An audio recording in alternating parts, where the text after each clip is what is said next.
He stood on a stage of black marble, bathed in a spotlight, holding a glass of Bollinger champagne. This was Dante Russo's coronation. He had won the divorce, he had won the $100 million, and he had won the narrative. He smirked at the Vogue editors in the front row, a picture of triumph. He raised his glass to toast his new fashion empire, built on the ashes of his cold, controlling marriage. Then the giant screens behind him flickered. The music died, and the face of his ex-mother-in-law billionaire CEO Madeline Hayes appeared. She wasn't there to congratulate him. She was there to execute him. The world first came to know Dante Russo through the lens of a paparazzi camera on a beach in St. Bart's. He was all sharp angles and sun-kissed olive skin, his arm draped possessively around Serafina Hayes. The headlines were brutal billionaire wallflower snares, Italian stallion. Serafina Hayes was the antithesis of her name.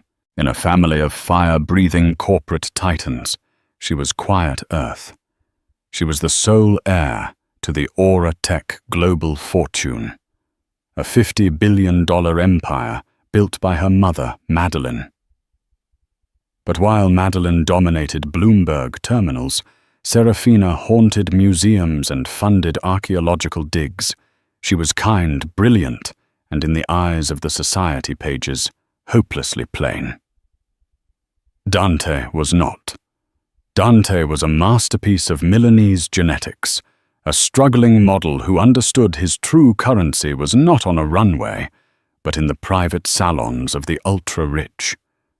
He met Serafina at a fundraiser she was hosting for the preservation of Venetian art. He hadn't known a single thing about the art, but he spoke passionately about the soul of the canals, his dark eyes fixed on hers. She was charmed. He was efficient. Their marriage, 6 months later, was the event of the season, a $10 million affair at the family's Newport estate. Madeline Hayes watched the proceedings from the front row, her face an unreadable mask of polite neutrality. She had run a full background check on Dante, of course.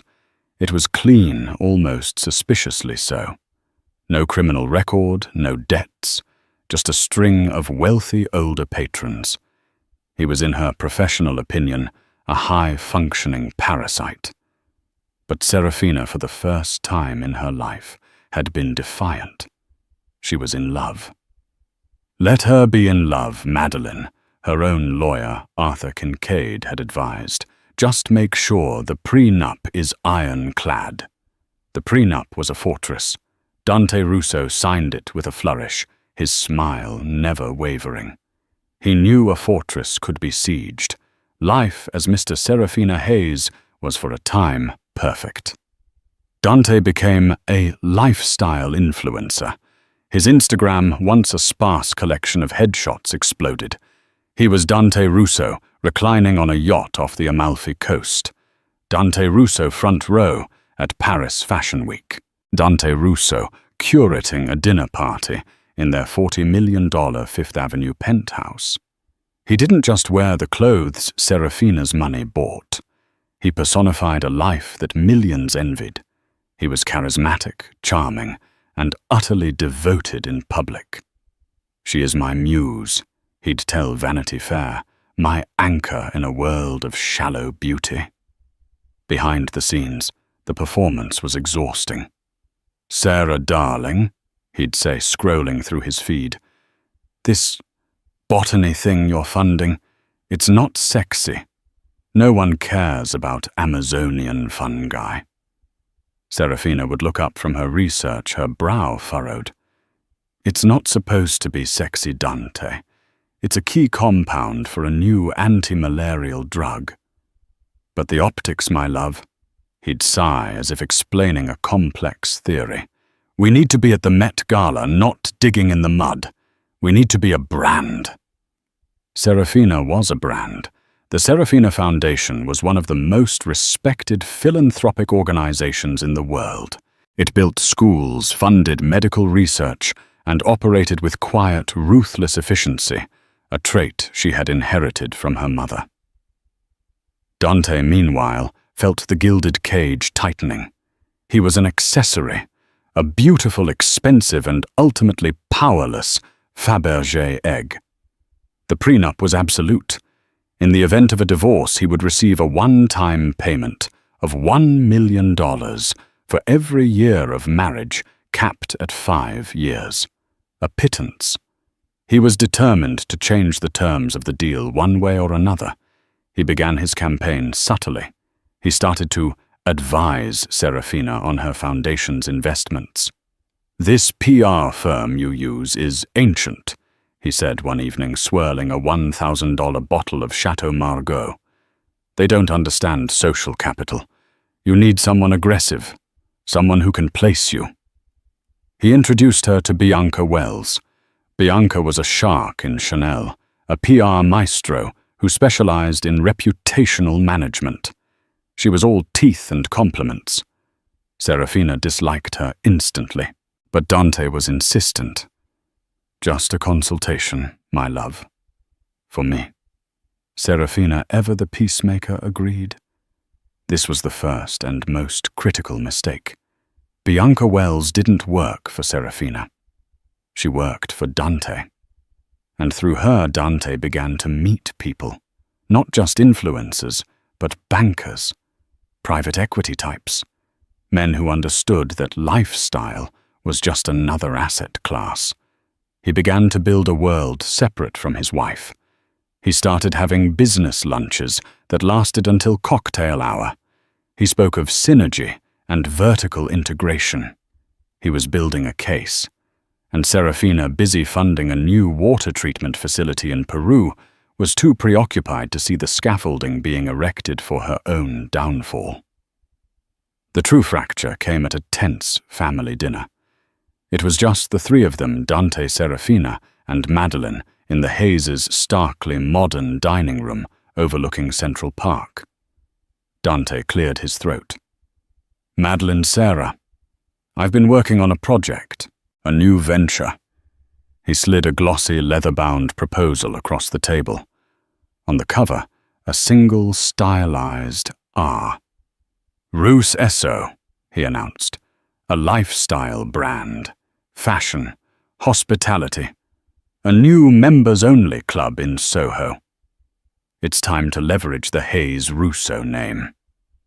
Serafina stared at the proposal. "Dante, this looks like it cost $50,000 to print." "You have to spend money to make money, darling," he smiled. "I'm projecting a $200 million valuation in 3 years. I just need the seed capital. $50 million. There was a long silence, broken only by the chime of the grandfather clock. Madeline Hayes placed her fork down. She hadn't even opened the binder. "No," she said. Dante's smile twitched. "I'm sorry." "No. Auratech Global does not invest in vanity projects. And the Hayes name," she said, her voice dropping a degree, "is not a brand to be leveraged by a club. It's a global leader in biometric security and quantum computing." "This isn't your decision, Madeline." Dante snapped his mask, slipping. "This is my life. Our life." He turned to his wife. "Sarah, tell her." Serafina looked at the R logo. She thought of the $50 million she was trying to raise for her Peruvian project. "Dante," she said softly. "I can't. The foundation needs that. People's lives depend on that." Dante stared at her.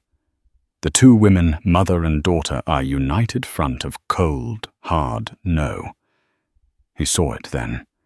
He would always be the outsider, the court jester. He threw his napkin on the table. "You," he pointed at Madeline. "You've been poisoning her against me from day one." He turned to Serafina, his voice dropping into a tone of deep theatrical hurt. "And you're just a coward. You'd rather stay a boring little librarian under her thumb than be a queen with me." He stormed out. That night he didn't come home. The next morning, Page 6 had an exclusive. Dante Russo moves out of penthouse. I need to breathe, says model husband. The war had begun. The divorce was not a legal proceeding. It was a PR war, and Dante Russo had hired the best general. Bianca Wells mobilized her network with terrifying speed. The narrative she crafted was a masterpiece of victimhood. Dante wasn't a gold digger. He was a creative soul suffocated by old money. Serafina wasn't a philanthropist. She was a cold, passionless woman manipulated by her tyrannical mother. Madeleine Hayes wasn't a CEO. She was a dragon guarding a treasure she didn't deserve. Dante is devastated, Bianca told People magazine in an exclusive interview. He tried for 2 years to build a real life with Serafina, to bring joy and passion to that mausoleum of a family. But they don't just want your love. They want your soul. The leaks were constant and strategic. Paparazzi whom Bianca had on retainer caught Dante looking forlorn outside a rented Soho loft, carrying a single artfully distressed leather duffel bag.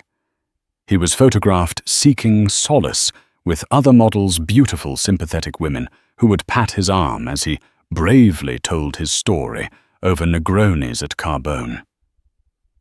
Dante himself gave a masterful performance. He was booked on The Dialogue, the podcast de rigueur for celebrities wanting to launder their reputations. It was suffocating.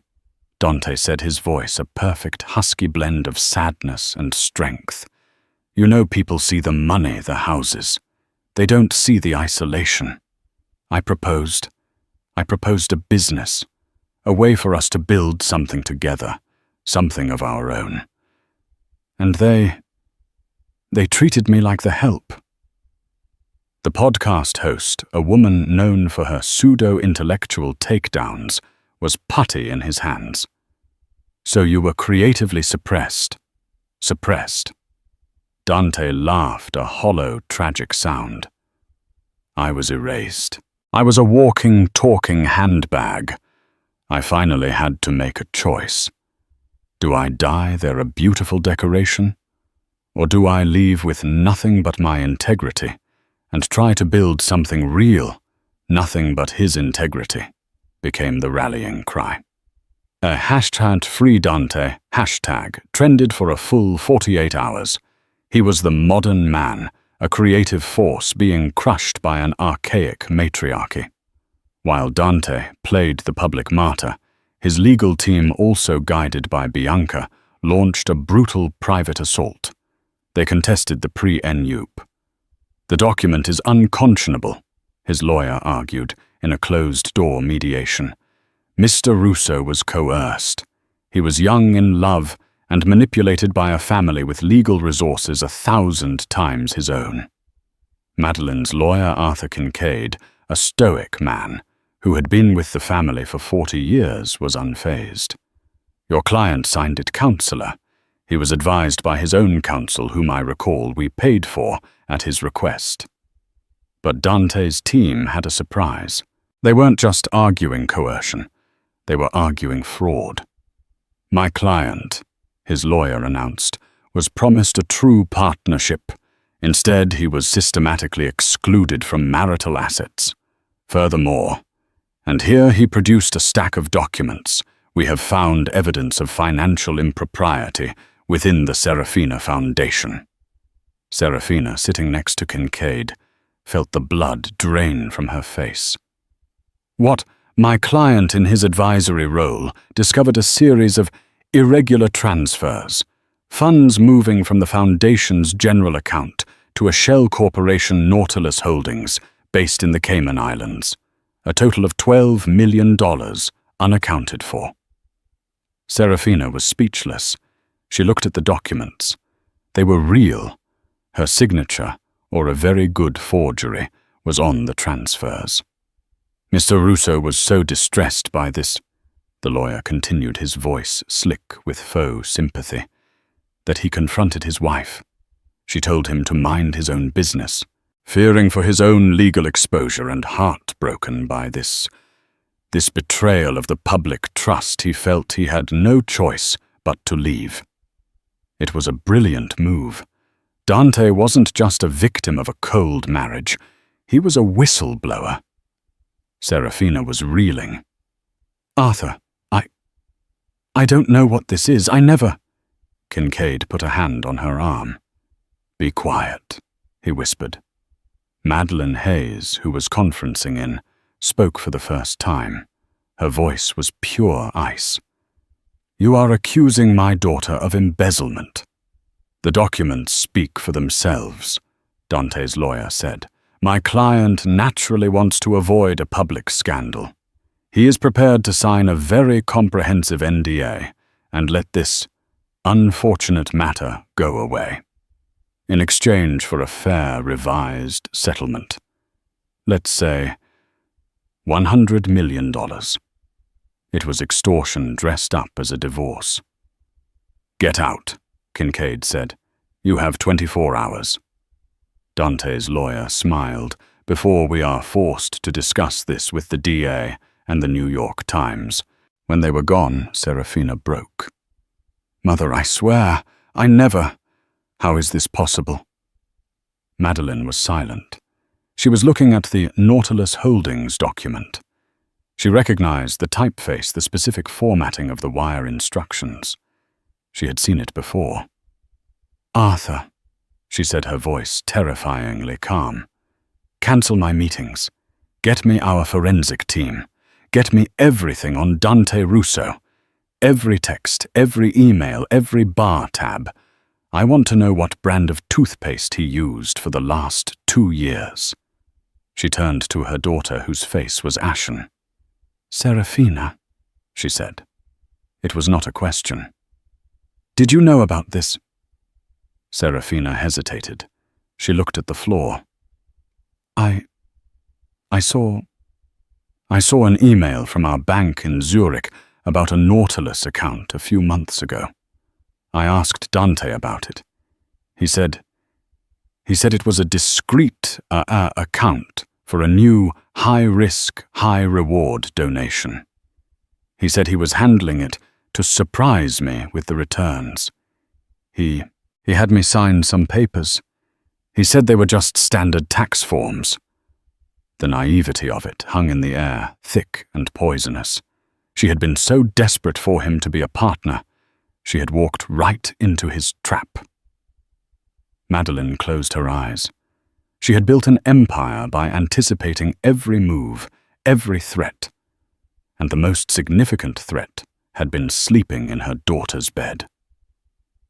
"This is no longer a divorce, Arthur," Madeline said, opening her eyes. "This is a war, and he has just given me the justification to use a nuclear weapon." But for now they were trapped.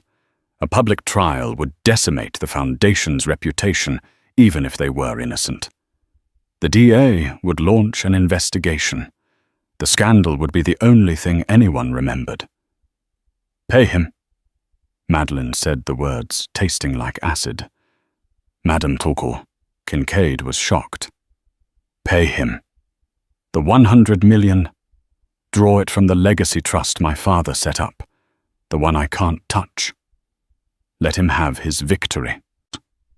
Let him believe he has won." "Mother, no," Serafina cried. "Serafina," Madeline said, "when you are fighting a monster, you do not wrestle it in the mud. You let it gorge itself on the bait, and you wait for it to wander into the trap." The settlement was signed. Dante Russo was $100 million richer. The media went insane. He had done it. He had cracked the uncrackable Hayes family. Bianca Wells's PR statement was a masterpiece of magnanimity. "Mr. Russo is pleased to put this painful chapter behind him. He wishes Ms. Hayes nothing but the best and will be making a significant anonymous donation to a charitable cause. Dante Russo, the whistleblower, the victim, the man of integrity had won, and he couldn't wait to tell the world. Victory was intoxicating. Dante felt reborn. The $100 million wasn't just money. It was a scorecard. It was validation. He had faced the haze dragon in her lair and walked away with a significant portion of the hoard. He woke up in his Soho loft the morning after the settlement wired, and the sunlight hitting the exposed brick felt different. It felt earned. His first call was to Bianca Wells. "We did it, mia cara," he said, stretching like a panther. "You did it, Dante," she cooed. "You played the part beautifully. Now phase 2, the reinvention." Phase 1 was purging. He returned every gift Serafina had ever given him, the Patek Philippe, the vintage Aston Martin, the custom-made suits, in a very public display. A Page 6 photographer just happened to be there as a bonded messenger service loaded boxes outside the Fifth Avenue penthouse. The headline, "Dante's Declaration, Rousseau returns golden handcuffs." He didn't, of course, return the $100 million. Phase 2 was the flaunting. He flew himself and a close circle of new, ridiculously beautiful friends to St. Bart's on a private Gulfstream G650. The models Irina and Katia were draped over him in every photo he posted. The captions were all about freedom, authenticity, and living my truth.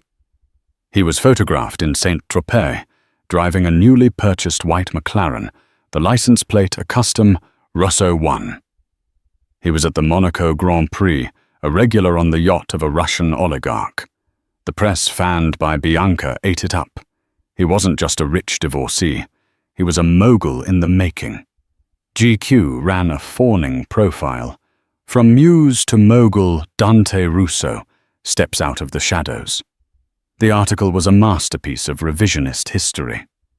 Sitting in the lobby of the Hôtel de Paris, the writer gushed, Dante Rousseau is the picture of relaxed power. He sips an espresso, not a hair out of place. For a long time, he says, his voice a low melodic baritone, I was defined by who I was with. I was an accessory. He leans in a conspiratorial glint in his eye.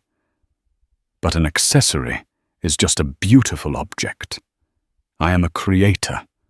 I had to fight for my freedom, and now I'm going to use it to build something that lasts. The article detailed his vision for the Rue SSO brand. It wasn't just a fashion line. It was a philosophy. It was unapologetic luxury. The crown jewel of this new empire was the flagship store. He had secured a 10,000 square foot space in a historic Soho cast-iron building, the one he had coveted for years. The lease alone was astronomical. He's burning through that settlement, Arthur Kincaid noted dryly to Madeline, presenting a weekly report. Let him, Madeline replied, not looking up from a quarterly report on Aura Tech's satellite division. Give a fool enough rope, Arthur. Dante wasn't just burning the settlement. He was leveraging it. He was now a man with $100 million in liquid assets. He was, for the first time, bankable on his own. He walked into a meeting with a high-powered private equity firm, West Third Capital, and pitched his Rue SSO brand. He was electric. He was the brand. He had the looks, the followers, the media narrative, and most importantly, the skin in the game with his own $25 million commitment. West Third Capital, known for its aggressive plays in the luxury market, was impressed. They agreed to a $75 million seed round. Dante was ecstatic.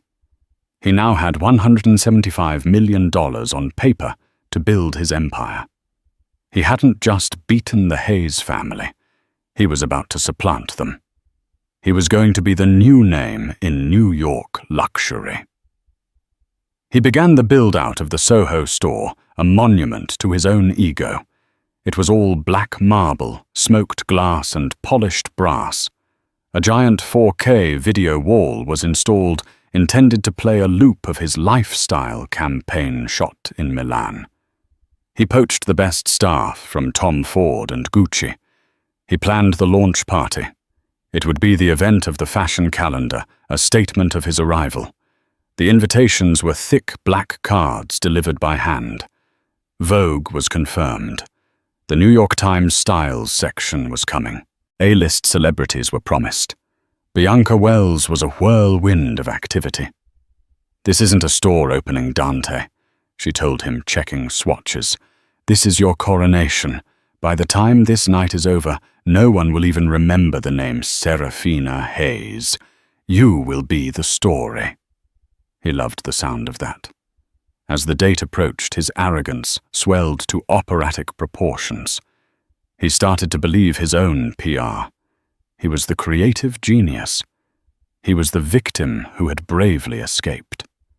The $12 million he had siphoned from Serafina's foundation, the act that had bought his freedom, was a distant memory, a minor bit of smart accounting.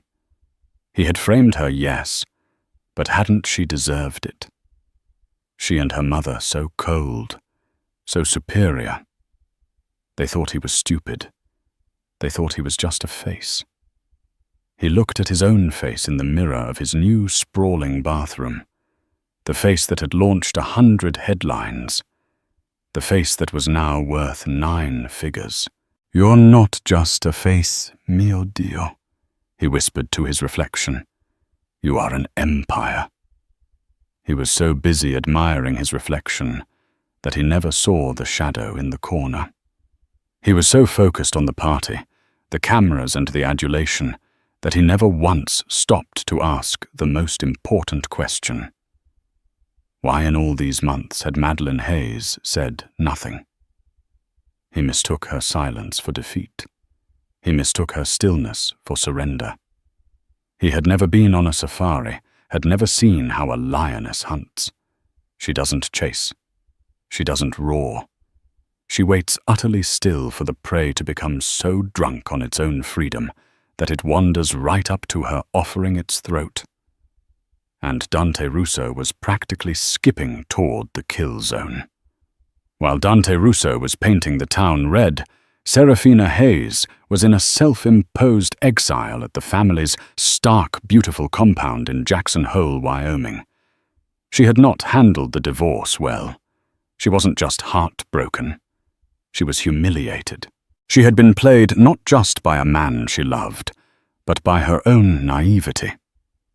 The Nautilus Holdings fraud, the $12 million he had stolen by tricking her into signing the transfers, was a wound that festered. It wasn't the money. It was the violation. He had used her trust, her work, as a weapon against her. She spent her days on long, punishing hikes, trying to sweat out the shame. She had stopped painting. What was the point? Her whole life had been a forgery. "He's on GQ," she said one evening, her voice flat, holding up her phone to show her mother who had flown in for the night. Madeleine glanced at the cover, Dante, in a velvet blazer, smirking. "It's a magazine, Serafina. It's designed to be thrown away." "He's winning, Mother. He's being celebrated for destroying me. And you paid him." The accusation hung in the crisp mountain air. "Yes," Madeleine said, sipping her tea. "I did. Why didn't you fight? You're Madeleine Hayes. You don't lose. You don't settle." "The foundation was at risk," Madeleine said, using the same logical tone. "A public fight would have jeopardized its charter." "The DA. I don't care about the DA." Serafina exploded, the first spark of her old fire returning. "I care that the man who stole from us, who framed me, is being called a mogul. He's using our money, my money, to build a temple to himself." Madeleine regarded her daughter. The pale, quiet girl was gone. In her place was an angry, wounded woman. Good, Madeline thought. Anger is a motivator. Grief is a boat anchor. You think I paid him, Madeline said, and that was the end of it. Wasn't it? Serafina, you run a global foundation. What is the first rule of crisis management? Serafina sighed. Control the narrative. No, Madeline said. That's PR. That's what Bianca Wells does. What is the first rule of power? Serafina was silent. You never, ever fight a war on your enemy's terms. You never fight on their terrain, and you never fight when they choose. You let them build their monument. You let them announce their victory, and you wait for them to overextend. Madeline walked to the window, looking out at the Tetons, sharp and unforgiving in the twilight. He thinks I'm an old woman grieving her daughter's broken marriage. He thinks I'm a CEO, too busy with Auratech to bother with a small-time con man. He has forgotten who I am. She turned back to her daughter. The $100 million from the Legacy Trust. It was bait. I wanted him to have it. I wanted him to be rich, arrogant, and most importantly, distracted. Distracted from what? From me, Madeline said simply.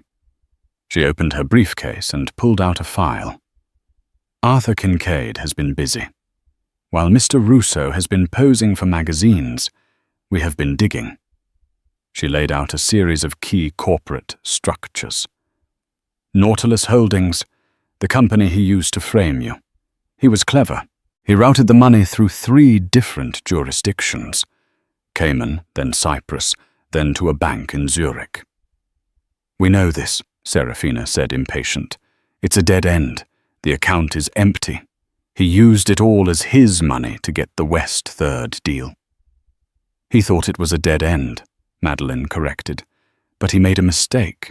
He got sloppy. He used the same incorporation lawyer in Zurich to set up Nautilus that he had used 3 years ago for... What was it? She consulted a paper. Ah, yes, a shell company called Apex Global. All it ever did was receive 1 wire transfer for $50 and 0 an email from an Apex Global account. The recipient, Bianca Wells. The subject line, Phase 1, complete. The date 3 days before the Nautilus transfers began. Serafina's breath hitched. What is this? This, Madeline said, is where the hunt really begins. He didn't just wake up one day and decide to frame you. This was a plan, a conspiracy. Apex Global was his war chest. And he and Bianca Wells planned the entire divorce, including the whistleblower narrative, months before he ever stormed out of our dining room. But how did you find this? Dante is a creature of habit. He thinks he's a wolf, but he's just a fox. He always goes back to the same hole, the Zurich lawyer. We didn't just investigate Dante. We investigated everyone he ever spoke to. Bianca Wells, his new investors. Madeline smiled. It was not a pleasant expression. It was the smile of a predator that has just smelled blood in the air. And who? Serafina asked, her voice a whisper. Our West Third capital. Ah, Madeline said. That is the most interesting part. They're a PE firm, very aggressive, very new, and according to their SEC filing, their primary limited partner, the source of 90% of their operating capital, is a holding company based in Luxembourg. And the name of that holding company, Madeline said, tapping the final document, is Patagonia Equity. I've never heard of them. You have, Madeline said. It's the private experimental investment arm of Auratech Global. It's my company. Serafina stared, comprehension dawning like a cold, bright sunrise. You. Dante Russo didn't walk into a meeting with West Third Capital, Madeline explained. He walked into a trap I had been setting for 6 months. I own his investors. I own his seed money. I own him. But the $75 million, you gave it to him. He's paying for his own launch party, Serafina.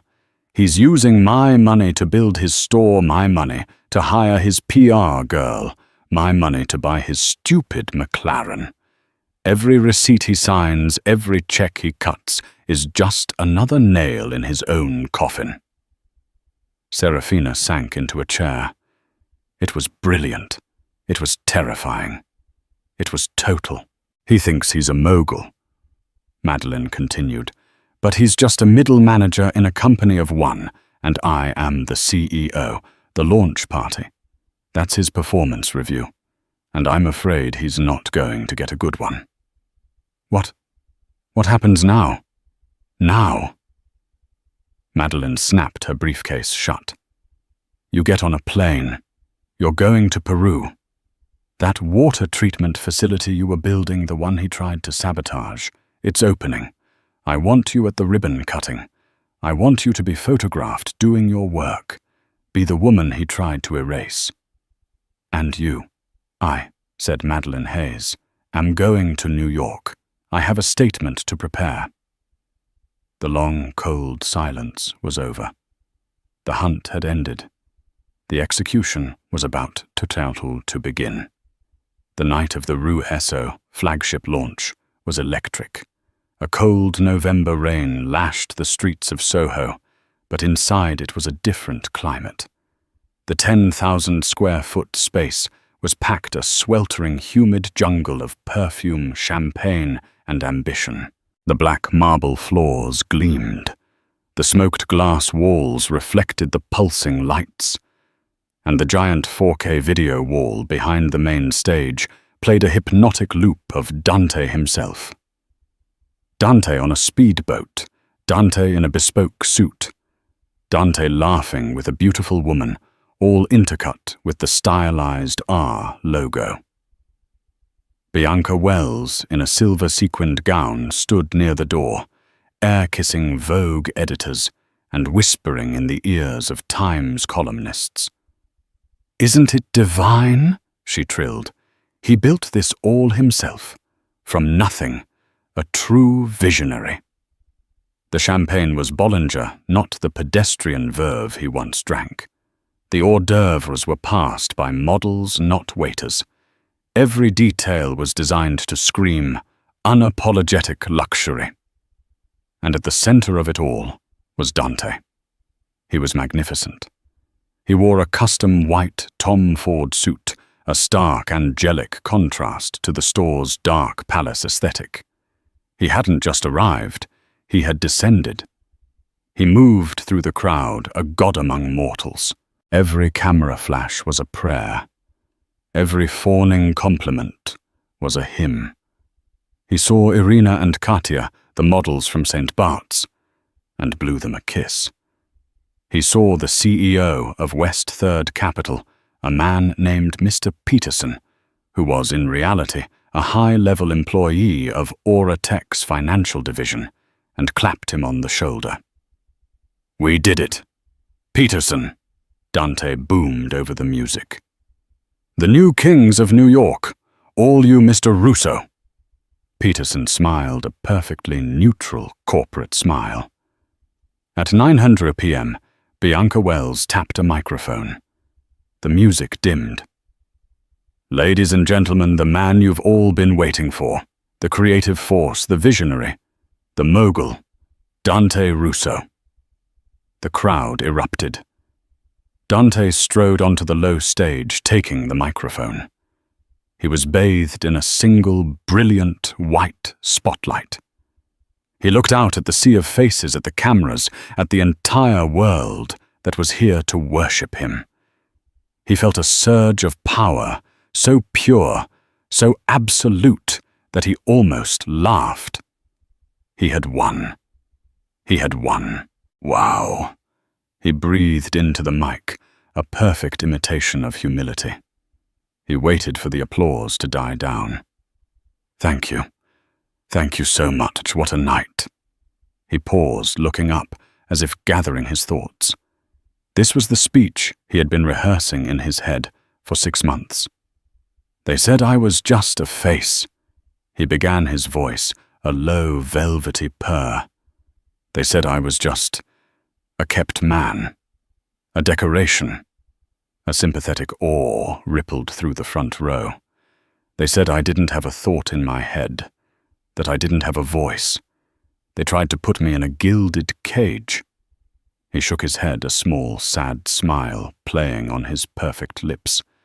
"But a cage, even a gilded one, is still a cage. But look around," he said, his voice rising, gesturing to the opulent store. "This is my empire. This is my vision. This was built on my back. With my integrity." He was high on his own supply, feeding off the energy, the flashes, the pure, uncut adoration. "No one can take this from me," he declared, his voice ringing with triumph. "Tonight we celebrate not just a brand.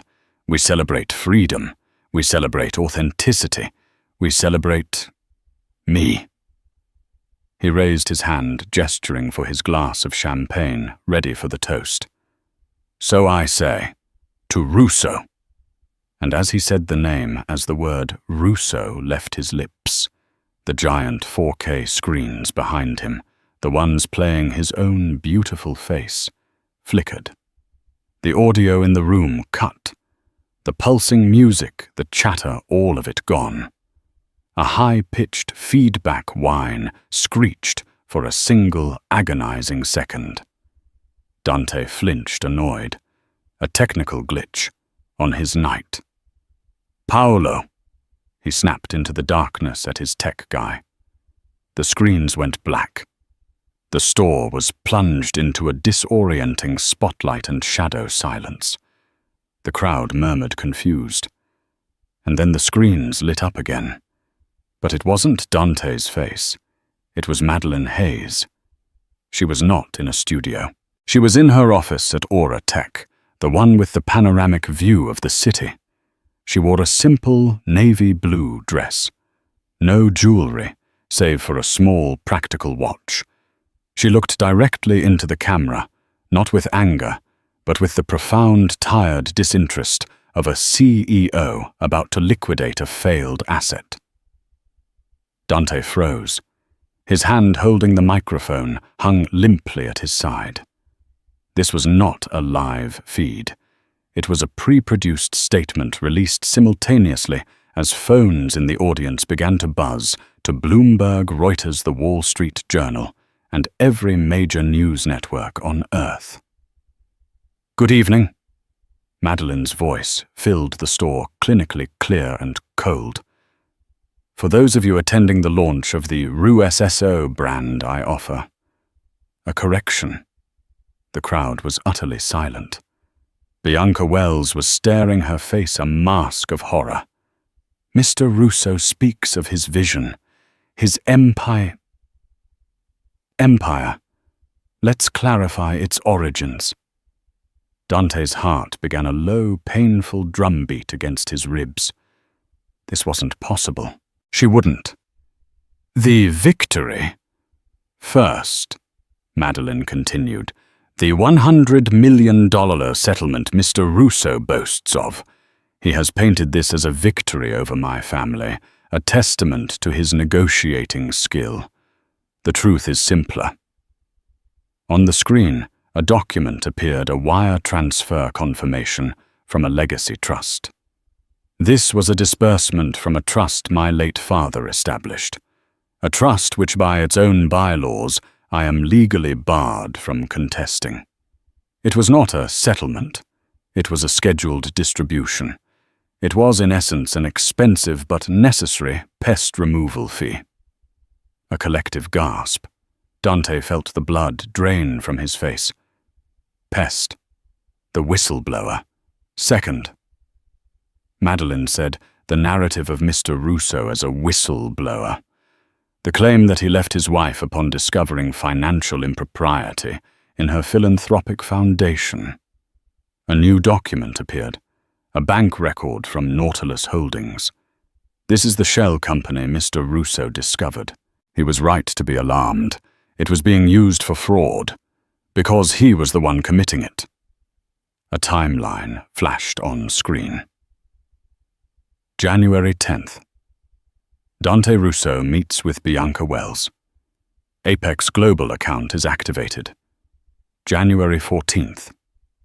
Bianca Wells receives a $54,000 consulting wire from Apex. February 1 to 5th. Dante Russo presents routine tax forms to his wife. February 7th. The first of 3 illegal wire transfers totaling $12 million is moved from the Serafina Foundation to Nautilus Holdings using the signatures he fraudulently obtained. March 20th. Dante discovers the fraud and demands a divorce. He did not leave because of the fraud, Madeline stated, her voice slicing through the air. The fraud was the pretext for his leaving. It was a meticulously planned 6-month campaign of embezzlement and character assassination, designed for a single purpose: to extort a 9-figure settlement. Dante was no longer breathing. He was a statue carved from ice. "He's lying," a woman shouted from the crowd. It was Bianca Wells, her PR instincts on autopilot. "This is slander. This is the Empire." "Third," Madeline Hayes continued, as if Bianca hadn't spoken. "The Russo brand itself. Mr. Russo has claimed he built this from nothing." A new set of logos appeared on the screen. West Third Capital, Patagonia Equity. Mr. Russo secured $75 million in seed capital from an investment firm called West Third Capital, a firm, he was told, whose primary limited partner was Patagonia Equity. Madeline leaned forward slightly. This was the killing blow. Patagonia Equity is a wholly owned subsidiary of Aura Tech Global. It is my personal holding company. Mr. Russo, Dante, has not been building his empire for the last 6 months. He has been building mine. Dante's knees buckled. He grabbed the microphone stand to steady himself. No. Peterson. He looked wildly for the investor, but Peterson was already gone. "I have been for the last 180 days the sole investor, primary creditor, and silent owner of Russo. I funded his store. I paid for his models. I own the lease on this building. I even, through a third party, paid for the very champagne you are drinking tonight." A man in the front row looked at his glass of Bollinger and set it down on a tray as if it were poison. "The execution. Mr. Russo made a single critical error," Madeline concluded. "He believed that because my daughter was kind, she was weak, and that because I was silent, I was absent." The image on screen changed. It was no longer Madeline. It was the granite steps of the New York County District Attorney's office. As of 9:00 p.m. Eastern, Madeline's voiceover continued, "A full criminal complaint with all accompanying evidence has been filed with the DA's office for wire fraud, embezzlement, and conspiracy. Furthermore, the prenuptial agreement which Mr. Russo thought he had invalidated contains a standard morality clause. But it also contains a fraud clause. Any act of fraud committed against Ms. Hayes or her interests voids all settlement payments present and future." The $100 million settlement was gone. "And finally," she said, "as the sole owner of Russo, I am effective immediately dissolving the brand, terminating all associated employment, and voiding the lease on this property. The company is bankrupt. The empire is closed. Madeline's face reappeared. She looked for the first time directly at Dante, as if she could see him through the lens. "Enjoy the party, Dante," she said. "It's the last one you'll ever have that you didn't steal." The screens went black. For a full 10 seconds, the only sound in the $20 million store was the hiss of the air conditioning. Dante Russo stood on the stage, a ghost in a white suit. The spotlight was still on him, but it no longer illuminated. It interrogated. Then the first phone. A New York Times push alert. Breaking Madeleine Hayes dissolves Russo. Brand accuses founder Dante Russo of multi-million-dollar fraud. Every head in the room bent down, their faces lit by the blue glow of their screens. They read. They looked up at Dante. They read again. There was no anger, no shouting, just the cold, final judgment of the elite. He was no longer a mogul. He was no longer a man. He was a story. A bad one. Bianca Wells was the first to move. She didn't run.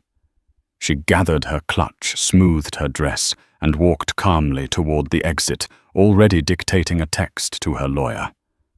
The Vogue editor followed. Then the Times columnist. Then the celebrities, their security details, parting the crowd. Within 3 minutes, the coronation had become a crime scene. Dante was left alone on the stage. The models who had been passing hors d'oeuvres had vanished, their trays abandoned. The only people left were a few bewildered tech guys and a Page 6 photographer who was snapping pictures with a rabid intensity. Click, flash, click, flash. The flashes caught the single tear that rolled down Dante's cheek, a perfect crystalline drop of despair. It caught the moment he finally completely understood. He hadn't been defeated. He had been allowed. His victory wasn't a victory. It was a leash. And Madeleine Hayes had just in front of the entire world given it a final neck-snapping yank. He looked at the R logo above the bar. It flickered, and then one by one the lights that formed the letters went out, plunging the store and his life into a total unrecoverable darkness. The aftermath was not a fire. It was a glacier, slow, silent, and absolute. Dante did not walk out of the Soho store. He was escorted. By 10:00 p.m., 2 stone-faced detectives from the DA's white-collar crime unit were waiting for him by the service exit. The Page 6 photographer got the money shot. Dante Russo, his perfect white Tom Ford suit, now splattered with rain, his hands cuffed behind his back, being guided into the back of an unmarked police car. The headline the next morning was simple: shattered. The legal case was a formality. The evidence Madeleine had provided was so comprehensive, so meticulously documented, that Dante's lawyers, the same ones who had celebrated the $100 million settlement, advised him to take a plea. The Apex Global emails to Bianca Wells proved conspiracy and intent. The Nautilus wire transfers, cross-referenced with the forms Serafina had signed, proved the fraud. Bianca Wells, in a stunning act of self-preservation, turned state's evidence. She gave the DA everything: voicemails, texts, her own war room notes, in exchange for immunity. Her career in PR was over, but she would not go to jail. Dante had no such protection. He was charged with 3 counts of wire fraud, 1 count of conspiracy, and 1 count of aggravated embezzlement. He pled guilty to all charges. His sentencing was 6 months later. The courtroom was quiet. He wore an off-the-rack suit that hung on his now thin frame. The charisma was gone. The magic was gone. He was just a tired, hollowed-out man. The judge was not kind. "Mr. Russo, you conducted a campaign of calculated cruelty, financial and emotional, against a person whose only crime was to trust you. You disguised theft as romance. This was not a crime of passion. This was a business plan. You are sentenced to 7 to 10 years in a state correctional facility." Dante didn't even flinch. He was already gone. The $100 million pest removal fee was of course clawed back by the state, as were the proceeds from the sale of his McLaren and the Soho loft. He was left with nothing. Less than nothing. He was left with a debt to society he could only pay with time. The Rosso store was liquidated. The black marble was ripped out, the 4K screens sold for scrap. A trendy athleisure brand took over the lease 6 months later. And Serafina. She was not in the courtroom. She was not in New York. On the night of the launch party, she had been as her mother instructed in Peru. She was standing on a different kind of stage, a simple wooden platform in a small, dusty village. She was cutting a blue ribbon, officially opening the Luz del Agua treatment facility. The photos that went out on the wire were a stunning contrast to Dante's. There were no celebrities, no champagne, just Serafina, her hair in a practical braid, smiling a real, genuine smile as a small child drank the first cup of clean, safe water from the new tap. When the news of Dante's arrest broke, her phone lit up. She turned it off. She spent the next 3 days hiking in the Andes, visiting other potential sites, doing the work. When she returned, she did not move back into the Fifth Avenue penthouse. She moved into a modest, by Hayes standards, apartment downtown.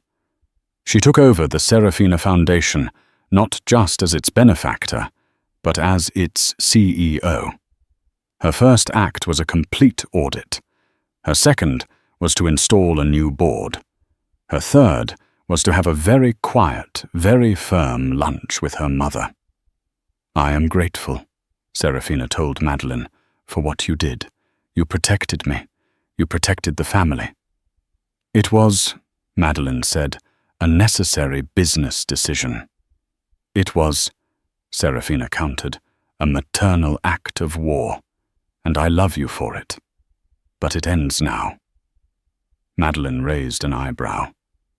"Oratech will no longer have a seat on my board," Serafina said. "And your CFO will no longer be co-signing my accounts. The foundation is mine, the work is mine, and my mistakes will be mine."